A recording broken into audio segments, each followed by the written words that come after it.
It's Mrs. Sheepdog's birthday today, so I've done all the normal birthday stuff. We've got up early in the morning, I sorted Ben out, and then Emily came down, and after a bit of forceful encouragement, she started making breakfast, so she did all that, and then we had the usual, present unwrapping stuff. So I'm quite excited. I thought, you know what, I'll do a quick talk about Claire's birthday, the presents we got, and then later on we're just going to go off out. I don't think I'm going to film that because I just want to get on, have a meal, and just chill with the family for the day. But I thought I'd start with, not a story too much, but just birthdays are a nightmare. For any husbands watching, you'll know that getting the right gift for your wife is ridiculous. I'd like to think I'm thoughtful with this kind of thing, but I find it so stressful. I get anxious about the littlest things, so this just winds me up.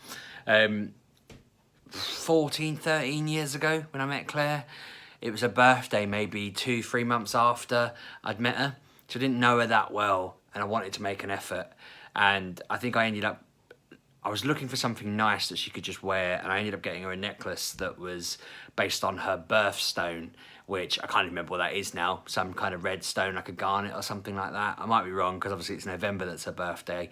I'm sure it was a red stone. But anyway, I got it in this shop, and then the second I'd bought it and left, I thought, but she likes kind of bluey, turquoisey colours. It's not red that she likes. She likes all these, I don't even know if turquoise is, I might have got the wrong colour there, but bluey, greeny, cyany, bluey, purpley colours. You might notice when I film our house, everything's purple, everything's blue. That's because that's what she likes. So then I was thinking, but I've got her something red. Why did I do that? So when I gave it to her, she was like, oh yeah, I love it. And she wore it, and she always wears it. But I was always convinced she was only wearing it to kind of be kind, be polite, be friendly, whatever. So I always panicked about it. Every year after that, I was getting her to open her presents early because my anxiety got so high, I got so stressed out that I just couldn't wait to give her the gift that I'd got her. Another year, I up the ante every year. I always try and go bigger and better and bigger and better, and then it becomes really hard. I remember one year, I can't remember how long ago it was now. It wasn't that long ago. I got her an iPad, but it didn't arrive on her birthday. So I'd got loads of little things to kind of fill the gap. And I'm telling her, you'll like it, you'll definitely like it. And then I convinced myself she wouldn't like it. This was in the era where people didn't have iPads all the time, and nobody ever thought they needed it, and everyone thought it was a bit pointless. And I'd spend all my time on a computer, and she'd spend all her time watching telly. And I kind of thought if she had an iPad, she'd spend a lot of time on the internet looking around, just reading the news, reading books, watching videos, whatever. I was convinced it would be the revelationary thing that she would absolutely love. And I think we'd done similar with getting her a new iPhone when phones were obviously rubbish, and we all had rubbish phones, and I went and got her an iPhone, These were in times where we had a lot more money because we didn't have 3 kids draining us, but I've always tried to do better and better and better. I think she got a laptop one year, she, always something cool. And then I think last year, I literally had no clue what to do. I think for 2 years in a row, it kind of became a you have the freedom to go shopping and buy loads of clothes and stuff for the day without the kids. I think I'd sent her on a spa day one time and stuff like that. So it's I'm pretty decent at this. I'm not saying they're amazing gifts, but it has become harder and harder and harder year on year. So then this year, we've had this ongoing kind of bugbear where she's so busy at work. And I might message her and say, will you be home on time tonight? And she doesn't see it until like 6:30 and goes, no, I'm not, obviously, sorry. So I said to her, if you had a way of getting my messages without having to get your phone out, would be sorted. And I convinced her that the way forward for her would be to get an Apple Watch. But then we just haven't been able to get one. We've known this since she's joined social workers, since she's become a social worker, that she needed one to do that job better, with a bit of a balance and being able to communicate with us and stuff. So we could never afford it. I've been saving Amazon vouchers for blooming ages. So then this birthday, I got her one, and she was delighted, as you can imagine. I ended up giving it to her early because I started getting anxious. Even though I knew she really wanted it, I started getting anxious. I am ridiculous for that. I hate it. I just get really convinced that I've made a mistake or I shouldn't have done it. But when she come home really sad the other day, so I said, look, I've got you this, and she was delighted and put it on, and she's been playing with it. It's quite funny watching it, actually, because the novelty at the moment seems to be the different clock faces. She'll just bring it along, press it, and Mickey Mouse goes, "The time is 10:37. Good morning."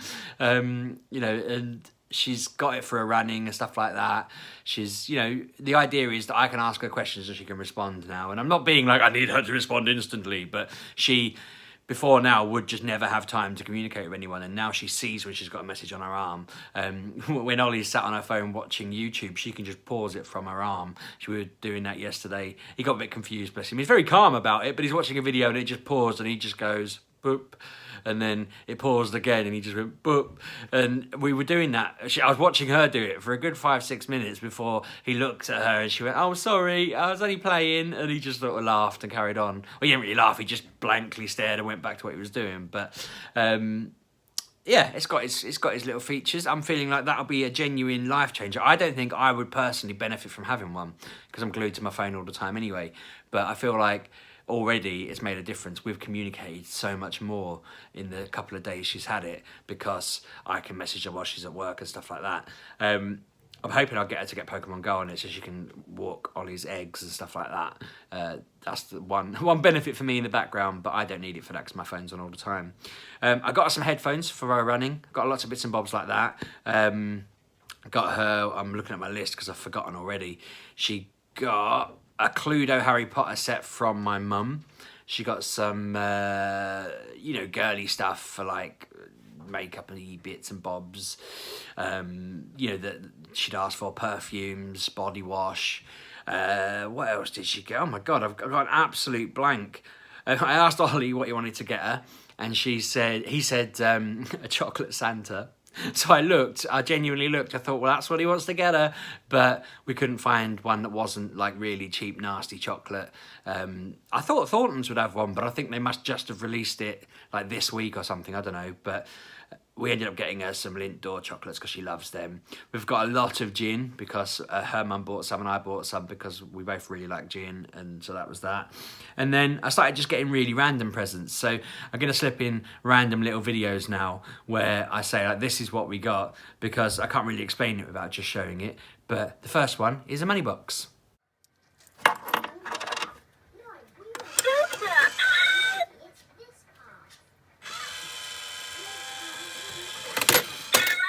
As you can imagine, Ben absolutely loves that.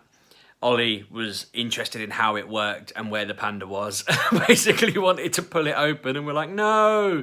So I'm worried that he might end up breaking it out of curiosity. Emily just wanted to feed it every coin she could find. So it's probably got about £1 billion in it now in one piece, because she literally, I don't know how she did it. She just found mountains of shrapnel and put it in there. So that's good fun anyway. I also got... I went round her mum's to wrap the presents because I didn't want to spoil any surprises, and there's nowhere in this house where you can get away from each other. And so I was round there and I'm wrapping it all, and I was just like, right, I've wrapped the watch, way, I've wrapped the headphones, way, I've wrapped the chocolate, way, I've wrapped the gin, going through it all. And her dad wasn't in the room, and I'm chatting away to her mum, and then her dad walks in, just looks at the table. And I could see him thinking, he didn't say a word, but I could see him thinking, you millennials are so rubbish.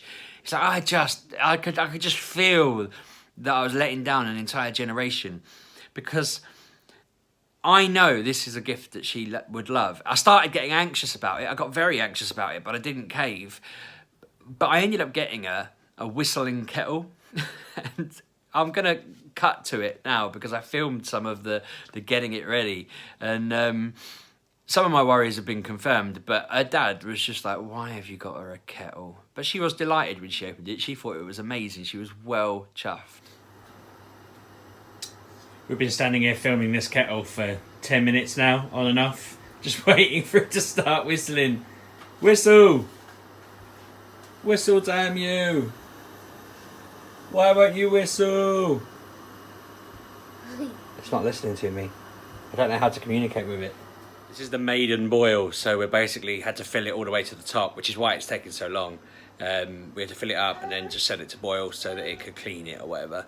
But it has been a long, long wait.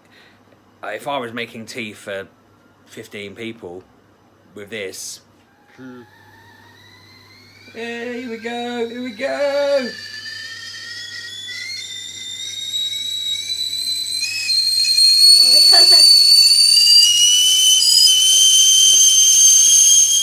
was worth it for a, what, 13-minute boiling period to get that whistle. Well, it's going to be hot, it's boiling. No, this. The handle, oh great. The reason we got this was because we keep boiling the kettle and then forgetting about it. So we thought, what can we do? Let's get one that screams until we go and use it. So we're doing that, but I think in future we won't fill it with like a gallon of water. We'll just put the right amount in for the cups that we're boiling and go from there. But yeah, I'm happy. I'm looking forward to having that whistle at us when we're trying to make tea. Or whenever I forget to go and use the kettle I've boiled, that'll be there to remind me with this little whistle. Feels like all of Claire's presents have been steam based so far, so here's another one. We basically got a body sauce diffuser. When you've got a baby and a dog and stinky kids, you need hundreds of these around your house, and Claire wanted a new one because the one we've got over there is a little bit, I don't know, we're going to move it upstairs or something, I don't know.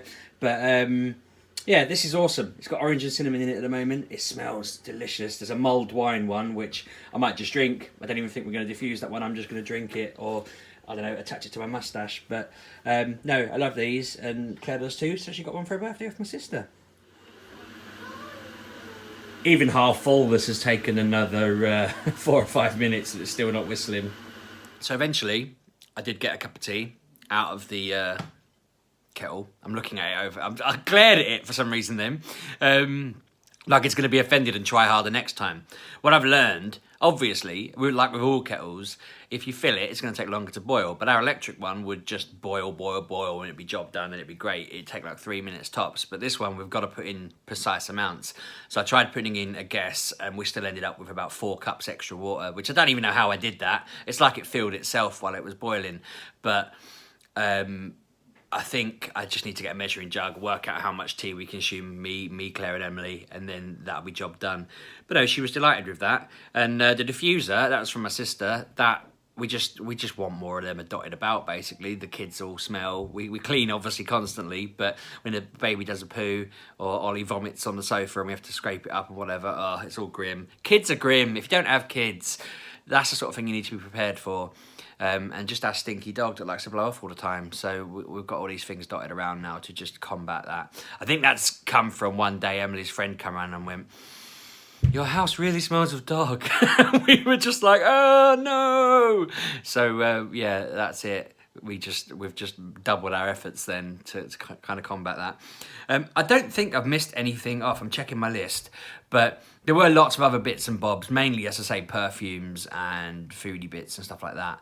But generally speaking, Claire's very happy, and I did my kind of, you can't ask directly, did I do a good job? Is everything all right? But I made it clear I needed to be told thumbs up, so I wasn't anxious anymore, and she seems very happy. She seems very like she feels she was spoiled, so that's great. We're gonna go out, probably, I don't know, she doesn't want to do anything. I'm stuck because I'm kind of like, we can't go to the cinema with the baby, we can't go anywhere mental with the baby, so we're kind of in a point where I'm thinking we might go to Ferry Meadows, which I'd love to film one day. I won't film it today, but I love Ferry Meadows. It's the best place in Cambridgeshire, I would say. It's just a massive, massive, massive field / meadow / nature reserve with big lakes and a little train that goes through it, and you just walk around it. And obviously there's loads of Pokemon there and parks, and it's just nice. So I think we're going to go there and have a wander around and see how many Pokemon we can catch and all stuff like that. And then we're probably going to eat lots and lots of pizza, because apparently that's all Claire wants to eat today. She's be like, pizza, pizza, pizza, pizza. So yeah, I'm hoping she'll have a great birthday. It's like lunchtime now, give or take. So yeah, I'll get this up, and then we're going to go and have a little family fun adventure, which I'm not going to film because I'm an idiot. But yeah, thanks for watching. Say happy birthday to Claire in the comments for me. Subscribe, like, comment and all that. And yeah, I'll see you tomorrow, Monday. Cheers, thanks for watching.